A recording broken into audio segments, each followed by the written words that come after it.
বিএনপির বেলায় দলটাকেও সমান মনোযোগ দিয়ে গুছিয়ে যদি রাজনীতি দিয়ে মোকাবেলা করতে না পারে, তাহলে বিএনপির ভবিষ্যৎ খুব ভালো হওয়ার সম্ভাবনা কম।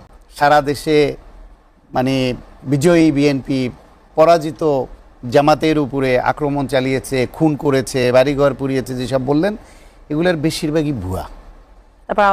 বেশিরভাগই ভুয়া। আমি বলছি গত কয়েকদিনের যত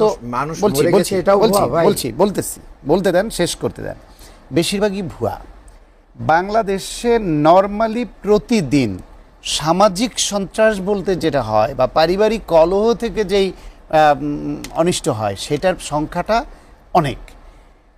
চায়ের দোকানে 10 টাকার চায়ের বিল দেওয়াকে কেন্দ্র করে দুইজনে কথা কাটাকাটি থেকে মারামারি হয়ে খুনোখুনি হওয়ার দেশ বাংলাদেশ। এইখানে একই ফ্যামিলিতে দুই ভাই দুইজন দুই দল করে এবং এটা নিয়ে ঝগড়া করে কোপাকুপি করে ফেলে ভাইরা। সেই দেশে একটা নির্বাচনের জয় পরাজয়ের পরে অতীতে এই দেশে যা আমরা দেখতাম সেই তুলনায় এইবার কিছুই হয়নি।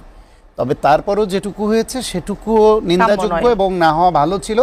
কিছুই যে হয়নি সেটার পেছনে এই বিজয়ী দলের সহনশীলতা অনেকখানি কাজ করেছে। যেমন বিজয় মিছিল করেনি বিজয়ী দল, তার পরিবর্তে মসজিদে দোয়া মোনাজাতের প্রোগ্রাম দিয়েছে। তারপরও যেটুকু হয়েছে সেটাও যাতে না হয়, তারেক রহমান যখন এখন প্রধানমন্ত্রী, তিনি যখন দলের প্রধান হিসেবে দেখা করতে গেলেন জামায়াতের প্রধানের দলে এবং এনসিপির প্রধানের বাড়িতে গেলেন, তারা এই বিষয়টা তুলে ধরলেন। তিনি বললেন আমরা চেষ্টা করছি এটা আরও কীভাবে কমানো যায়, এবং অনেকে বহিষ্কারও করেছে। এইটা বলল সন্ধ্যায়, পরের দিন তারা দেয় বিক্ষোভ। এটা যায়?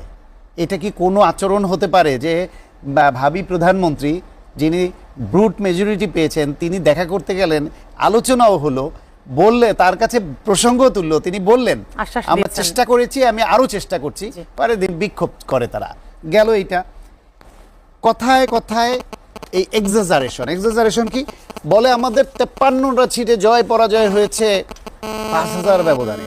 নেমে আসলো তারপর না, আমাদের 31টা সিটে জয় পরাজয় হয়েছে 5000 ব্যবধানে, এবং এটা নিয়ে কারচুপি হয়েছে, কারসাজি হয়েছে, আমরা আইনি লড়াইয়ে যাব।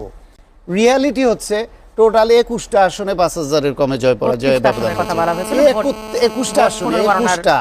আজকে আপনি গুগলে সার্চ দিয়ে দেখেন, যে কোনো পত্রিকায় পাবেন 21টা। সেই 21টার রেজাল্ট কি হয়েছে জানেন? 21টার মধ্যে 12টায় হেরেছে বিএনপি।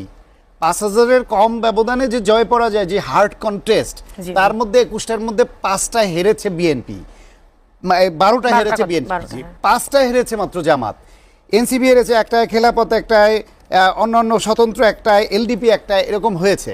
বরং 2টা আসনে এরকম হয়েছে, সিরাজগঞ্জে জামাতের রফিকুল ইসলাম সাহেব আর মাদারীপুরে একজন, যেখানে কেন্দ্রের ভোট গণনায় বিএনপি জিতে গেছে।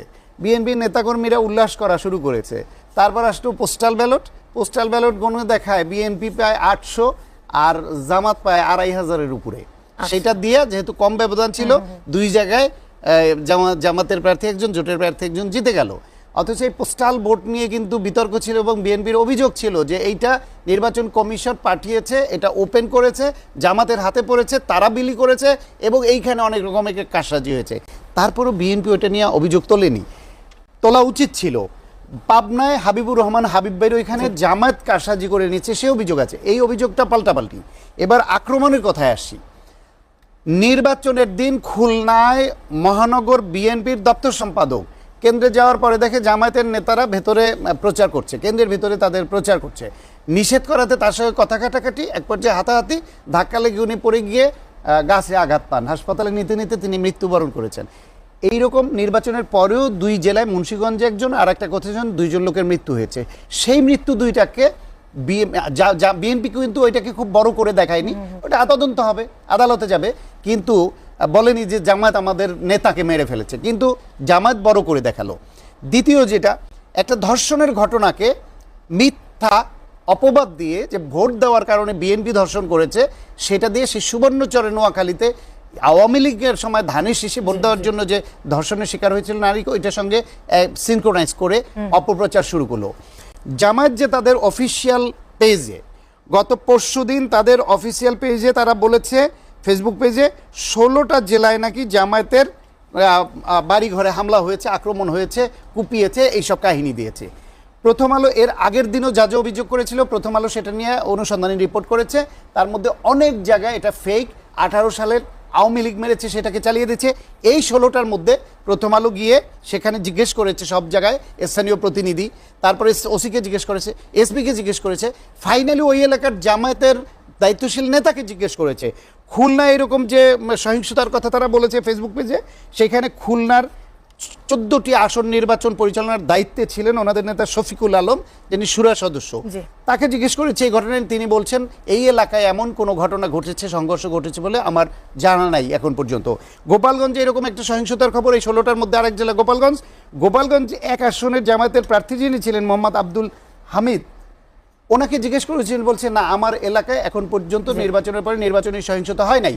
কেন্দ্রীয়ভাবে সিদ্ধান্ত এটা কেন করলো শেষ করি সংক্ষেপে, করলো এই জন্য যে এই যে জিনিসগুলো তারা তাদের মেইন ওয়েব পেজে, অফিসিয়াল পেজে রেখে দিল, এটা অভিযোগনামা আকারে, লোকালি ঘটে নাই, লোকাল নেতারা না করছে, পত্রিকায় রিপোর্ট হচ্ছে, কিন্তু এইগুলাই হিউম্যান রাইটস ভায়োলেশনে ইলেকশন পরবর্তী সহিংসতা হিসেবে তারা বিশ্ববাসীর কাছে উপস্থাপন করবে, একসময় বই করবে, প্রচার চালাবে, কিন্তু এটা যে মিথ্যা, এটা যে বানোয়াট সেটি স্বীকার করবে না।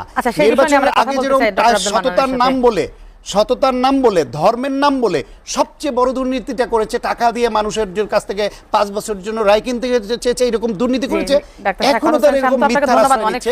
সুতরাং সহনশীলতা, সহাবস্থান, বিএনপিরও ভুল করলে ধরিয়ে দিতে হবে, নিজেরাও মিথ্যা কমাতে হবে। এখনো পর্যন্ত ভালো উদ্দেশ্য নিয়ে ভালো হচ্ছে, এটা আমি বিশ্বাস রাখতে চাই এবং আমার তাই মনে হচ্ছে। তো বিএনপির জন্য চ্যালেঞ্জটা এবার আসলেই অনেক বড়, যেটা বলছিলাম, একদিকে প্রত্যাশা বেশি, অঙ্গীকার বেশি, দেশের অবস্থা ভঙ্গুর, পাশাপাশি বিরোধী দলে জামায়াতের মতো একটা ধর্মভিত্তিক চেইন অফ কমান্ড মেনে চলা সাংঘাতিক সিরিয়াস একটা দল বিরোধী দলে, এবং তাদের আসন সংখ্যাও অনেক, যে এনসিপি জামাত মিলে 78টা 77টা আসন, তারা ভোটাররা এসে তো আর কথা বলবে না, মানে সংসদে কথা বলবে, বিতর্ক করবে এই 78 জন মানুষ, এবং তার সঙ্গে নারী যতজন যোগ হন সেইটা, সেই বিবেচনায় বিএনপি খুব সহজে যা খুশি তাই করতে পার পাবে, সেই পজিশনটা বিএনপি পাবে না। সেই বিবেচনায় আমি মনে করি যে সংসদ একটা চেক অ্যান্ড ব্যালেন্সের জায়গা হবে। ছায়া মন্ত্রী পরিষদ করবে বলছে জামায়াত ইসলাম, এনসিপি, এটাও খুব ভালো একটা উদ্যোগ, সেই হিসেবে এটা করা। পাশাপাশি বিএনপিকে মাথায় রাখতে হবে যে শুধু মন্ত্রী পরিষদ দিয়ে দেশ চালিয়ে মানুষকে একটু স্বাচ্ছন্দ্য দেওয়ার চেষ্টা তো করবেই, তারপরও বাংলাদেশে এত সংকটের দেশে যারা সরকার চালায় তারা 5 বছরের মাথায় গিয়ে খুব পপুলার হয়ে যায়, সব ক্ষেত্রে এমন নয়। তখন 5 বছর পরে যে তত্ত্বাবধায়ক সরকারের অধীনে নির্বাচনটা হবে, সেটা এখন থেকে মাথায় রাখতে হবে যে মানুষের মন জয় করে চলা আর সংগঠনকে শক্তিশালী করা। কারণ জামাতের মতো এইরকম একটা মানে একটু ভিন্ন মানসিকতার, যারা একই সঙ্গে এক হাতে বেহেস্তে টিকিট বিক্রি করে, আর এক হাতে আবার টাকার নোট দিয়ে ইহকালের টিকিটও দিতে চায়, এবং তারা খুব সংঘবদ্ধ, এবং তারা খুব প্রয়োজন মতো রং বদলাতে পারে, এরকম একটা দলের সঙ্গে তাদের রাজনৈতিকভাবে মোকাবেলা করতে হবে। সুতরাং একই সঙ্গে বিএনপিকে সরকার চালানোর ব্যাপারে যেরকম সতর্ক থাকতে হবে, অতীতের দলগুলো সরকার চালাতে গিয়ে দলে মনোযোগ দিত না, দলটা একটু অগোছালো হয়ে যেত, বিএনপির বেলায় দলটাকেও সমান মনোযোগ দিয়ে গুছিয়ে যদি রাজনীতি দিয়ে মোকাবেলা করতে না পারে, তাহলে বিএনপির ভবিষ্যৎ খুব ভালো হওয়া সম্ভব।